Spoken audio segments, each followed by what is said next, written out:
Lamentation, chapitre 1. Et quoi? Elle est assise solitaire, cette ville si peuplée. Elle est semblable à une veuve. Grande entre les nations, souveraine parmi les États, elle est réduite à la servitude. Elle pleure durant la nuit, et ses joues sont couvertes de larmes. De tous ceux qui l'aimaient, nul ne la console. Tous ses amis lui sont devenus infidèles, ils sont devenus ses ennemis. Juda est en exil, victime de l'oppression et d'une grande servitude. Il habite au milieu des nations, et il n'y trouve point de repos. Tous ses persécuteurs l'ont surpris dans l'angoisse. Les chemins de Sion sont dans le deuil, car on ne va plus aux fêtes.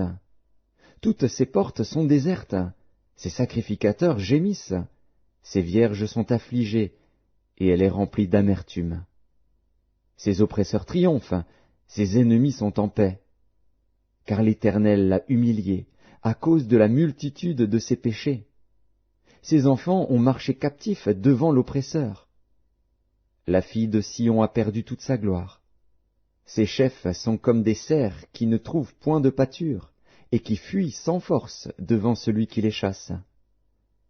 Au jour de sa détresse et de sa misère, Jérusalem s'est souvenue de tous les biens dès longtemps son partage, quand son peuple est tombé sans secours sous la main de l'oppresseur. Ses ennemis l'ont vu, et ils ont ri de sa chute. Jérusalem a multiplié ses péchés, c'est pourquoi elle est un objet d'aversion. Tous ceux qui l'honoraient la méprisent, en voyant sa nudité. Elle-même soupire, et détourne la face. La souillure était dans les pans de sa robe, et elle ne songeait pas à sa fin. Elle est tombée d'une manière étonnante, et nul ne la console. Vois ma misère, ô Éternel! Quelle arrogance chez l'ennemi! L'oppresseur a étendu la main sur tout ce qu'elle avait de précieux. Elle a vu pénétrer dans son sanctuaire les nations auxquelles tu avais défendu d'entrer dans ton assemblée. Tout son peuple soupire, il cherche du pain. Ils ont donné leurs choses précieuses pour de la nourriture, afin de ranimer leur vie. Vois, Éternel, regarde comme je suis avili. Je m'adresse à vous tous qui passez ici. Regardez et voyez s'il est une douleur pareille à ma douleur, à celle dont j'ai été frappé. L'Éternel m'a affligé au jour de son ardente colère. D'en haut, il a lancé dans mes os un feu qui les dévore. Il a tendu un filet sous mes pieds. Il m'a fait tomber en arrière. Il m'a jeté dans la désolation, dans une langueur de tous les jours. Sa main a lié le joug de mes iniquités. Elles se sont entrelacées, appliquées sur mon cou. Il a brisé ma force. Le Seigneur m'a livré à des mains auxquelles je ne puis résister. Le Seigneur a terrassé tous mes guerriers au milieu de moi. Il a rassemblé contre moi une armée pour détruire mes jeunes hommes. Le Seigneur a foulé au pressoir la Vierge, fille de Juda. C'est pour cela que je pleure, que mes yeux fondent en larmes, car il s'est éloigné de moi, celui qui me consolerait, qui ranimerait ma vie. Mes fils sont dans la désolation, parce que l'ennemi a triomphé. Sion a étendu les mains, et personne ne l'a consolé. L'Éternel a envoyé contre Jacob les ennemis d'alentour. Jérusalem a été un objet d'horreur au milieu d'eux. L'Éternel est juste, car j'ai été rebelle à ses ordres. Écoutez, vous tous, peuple, et voyez ma douleur. Mes vierges et mes jeunes hommes sont allés en captivité. J'ai appelé mes amis, et ils m'ont trompé. Mes sacrificateurs et mes anciens ont expiré dans la ville. Ils cherchaient de la nourriture, afin de ranimer leur vie. Éternel, regarde ma détresse. Mes entrailles bouillonnent, mon cœur est bouleversé au-dedans de moi, car j'ai été rebelle. Au dehors l'épée a fait ses ravages, au dedans la mort. On a entendu mes soupirs, et personne ne m'a consolé. Tous mes ennemis ont appris mon malheur, ils se sont réjouis de ce que tu l'as causé. Tu amèneras, tu publieras le jour où ils seront comme moi. Que toute leur méchanceté vienne devant toi, et traite-les comme tu m'as traité, à cause de toutes mes transgressions. Car mes soupirs sont nombreux, et mon cœur est souffrant. Lamentation, chapitre 2. Et quoi? Le Seigneur, dans sa colère, a couvert de nuages la fille de Sion. Il a précipité du ciel sur la terre la magnificence d'Israël. Il ne s'est pas souvenu de son marchepied au jour de sa colère. Le Seigneur a détruit sans pitié toutes les demeures de Jacob. Il a, dans sa fureur, renversé les forteresses de la fille de Juda. Il les a fait rouler à terre. Il a profané le royaume et ses chefs. Il a, dans son ardente colère, abattu toute la force d'Israël. Il a retiré sa droite en présence de l'ennemi. Il a allumé dans Jacob des flammes de feu qui dévorent de tous côtés. Il a tendu son arc comme un ennemi. Sa droite s'est dressée comme celle d'un assaillant. Il a fait périr tout ce qui plaisait au regard. Il a répandu sa fureur comme un feu sur la tente de la fille de Sion. Le Seigneur a été comme un ennemi. Il a dévoré Israël. Il a dévoré tous ses palais. Il a détruit ses forteresses. Il a rempli la fille de Juda de plaintes et de gémissements. Il a dévasté sa tente comme un jardin. Il a détruit le lieu de son assemblée. L'Éternel a fait oublier en Sion les fêtes et le sabbat, et, dans sa violente colère, il a rejeté le roi et le sacrificateur. Le Seigneur a dédaigné son autel, repoussé son sanctuaire. Il a livré entre les mains de l'ennemi les murs des palais de Sion. Les cris ont retenti dans la maison de l'Éternel, comme en un jour de fête. L'Éternel avait résolu de détruire les murs de la fille de Sion. Il a tendu le cordeau, il n'a pas retiré sa main sans les avoir anéantis. Il a plongé dans le deuil remparts et murailles, qui n'offrent plus ensemble qu'une triste ruine. Ses portes sont enfoncées dans la terre. Il en a détruit, rompu les barres. Son roi et ses chefs sont parmi les nations. Il n'y a plus de loi. Même les prophètes ne reçoivent aucune vision de l'Éternel. Les anciens de la fille de Sion sont assis à terre, ils sont muets. Ils ont couvert leur tête de poussière, ils se sont revêtus de sacs. Les vierges de Jérusalem laissent retomber leur tête vers la terre.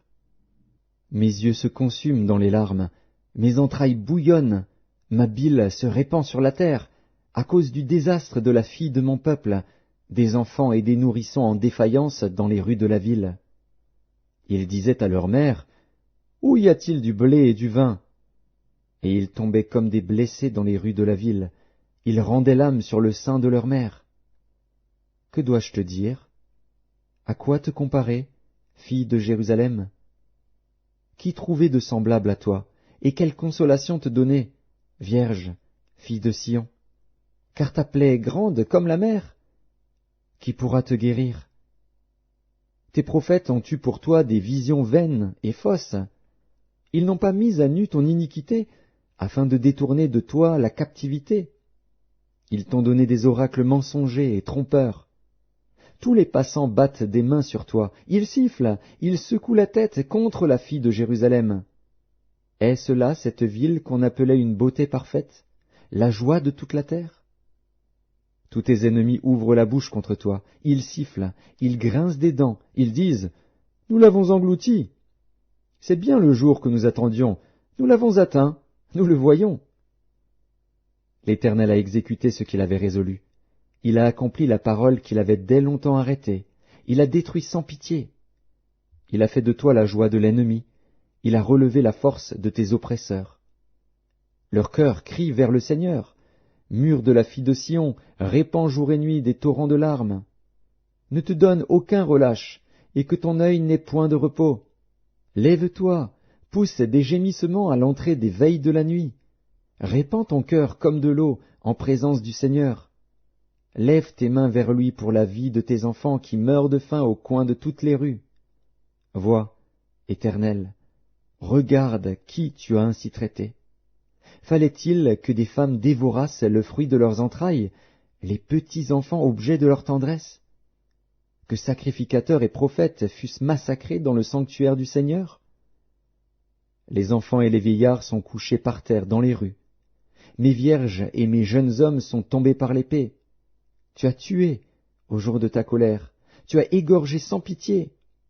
Tu as appelé de toutes parts sur moi l'épouvante, comme à un jour de fête. Au jour de la colère de l'Éternel, il n'y a eu ni réchappé ni survivant. Ceux que j'avais soignés et élevés, mon ennemi les a consumés. Lamentation, chapitre 3. Je suis l'homme qui a vu la misère sous la verge de sa fureur. Il m'a conduit, mené dans les ténèbres, et non dans la lumière. Contre moi il tourne et retourne sa main tout le jour. Il a fait dépérir ma chair et ma peau, il a brisé mes os. Il a bâti autour de moi, il m'a environné de poison et de douleur. Il me fait habiter dans les ténèbres, comme ceux qui sont morts dès longtemps. Il m'a entouré d'un mur, pour que je ne sorte pas. Il m'a donné de pesantes chaînes. J'ai beau crier et implorer du secours, il ne laisse pas accès à ma prière. Il a fermé mon chemin avec des pierres de taille, il a détruit mes sentiers.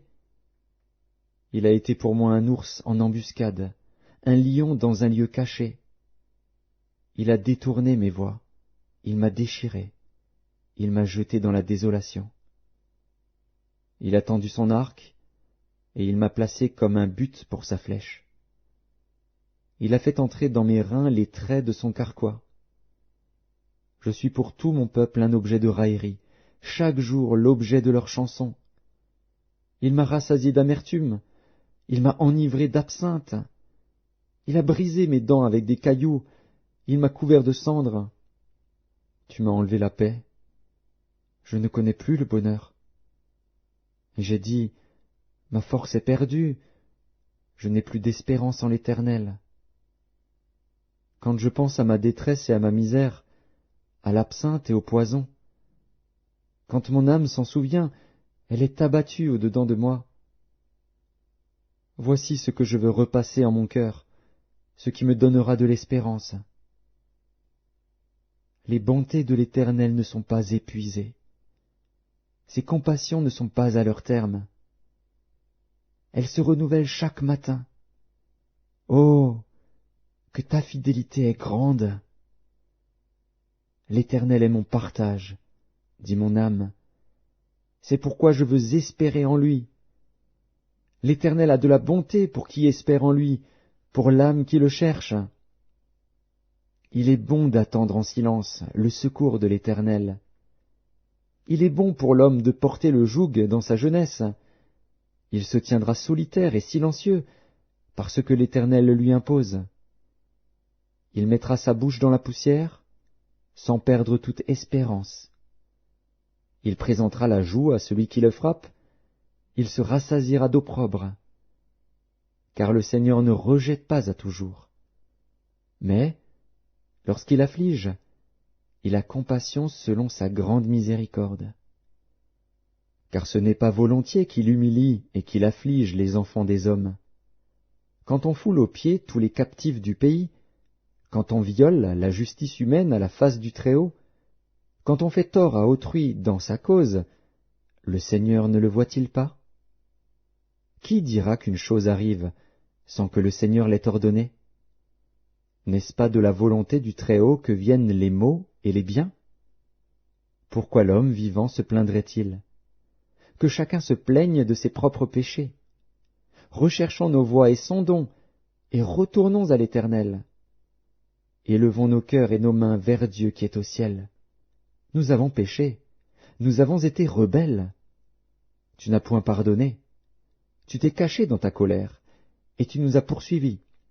Tu as tué sans miséricorde, tu t'es enveloppé d'un nuage pour fermer accès à la prière. Tu nous as rendu un objet de mépris et de dédain au milieu des peuples. Ils ouvrent la bouche contre nous, tous ceux qui sont nos ennemis. Notre partage a été la terreur et la fosse, le ravage et la ruine. Des torrents d'eau coulent de mes yeux, à cause de la ruine de la fille de mon peuple. Mon œil fond en larmes, sans repos, sans relâche, jusqu'à ce que l'Éternel regarde et voie du haut des cieux. Mon œil me fait souffrir, à cause de toutes les filles de ma ville. Ils m'ont donné la chasse comme à un oiseau, ceux qui sont à tort mes ennemis. Ils ont voulu anéantir ma vie dans une fosse, et ils ont jeté des pierres sur moi. Les eaux ont inondé ma tête. Je disais, je suis perdu. J'ai invoqué ton nom, ô Éternel, du fond de la fosse. Tu as entendu ma voix. Ne ferme pas l'oreille à mes soupirs, à mes cris. Au jour où je t'ai invoqué, tu t'es approché, tu as dit, ne crains pas. Seigneur, tu as défendu la cause de mon âme, tu as racheté ma vie. Éternel, tu as vu ce qu'on m'a fait souffrir. Rends-moi justice. Tu as vu toute leur vengeance, tout leur complot contre moi. Éternel, tu as entendu leurs outrages, tout leur complot contre moi, les discours de mes adversaires et les projets qu'ils formaient chaque jour contre moi. Regarde quand ils sont assis et quand ils se lèvent. Je suis l'objet de leurs chansons. Tu leur donneras un salaire, ô Éternel, selon l'œuvre de leurs mains. Tu les livreras à l'endurcissement de leur cœur, à ta malédiction contre eux.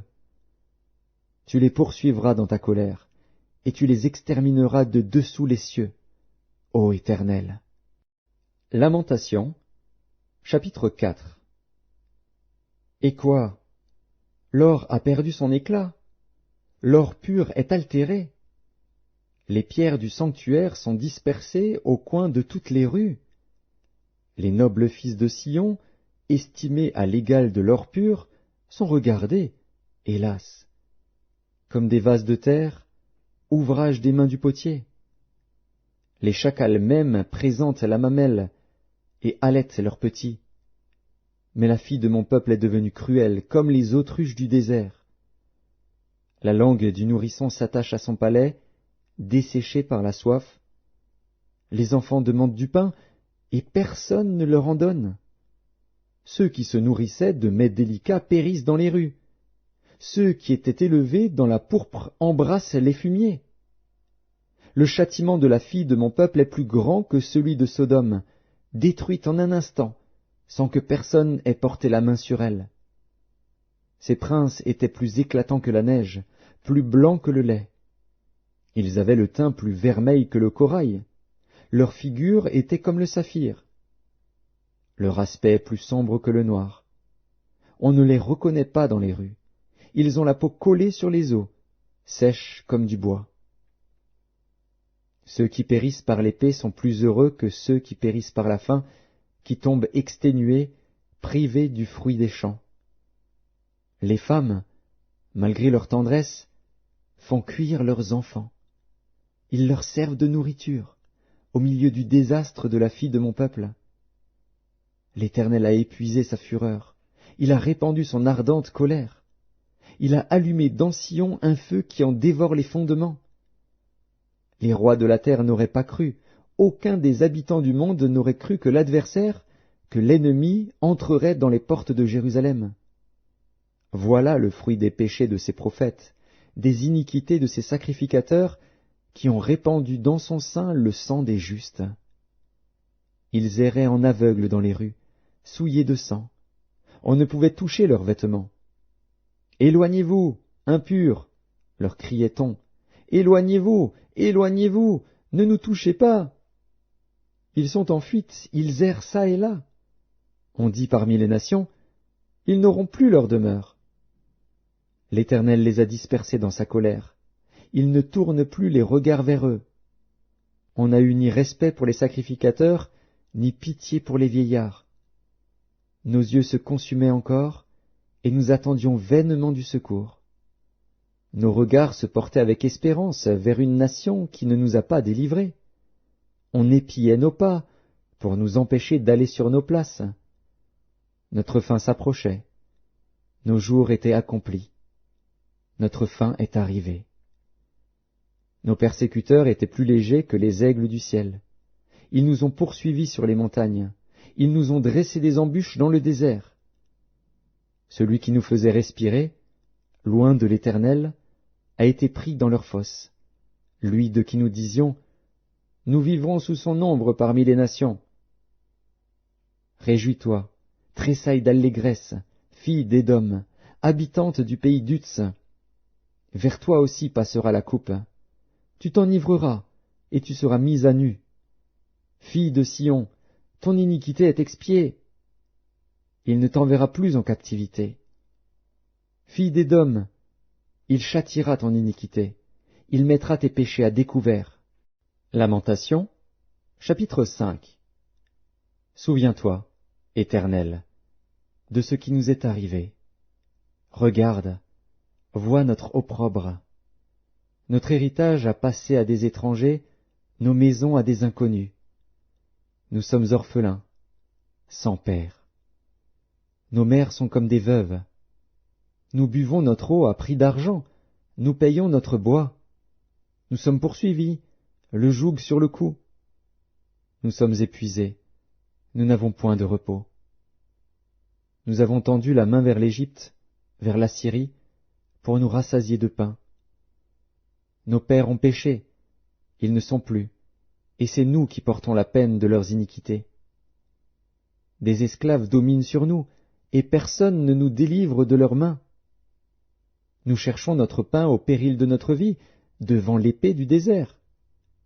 Notre peau est brûlante comme un four, par l'ardeur de la faim.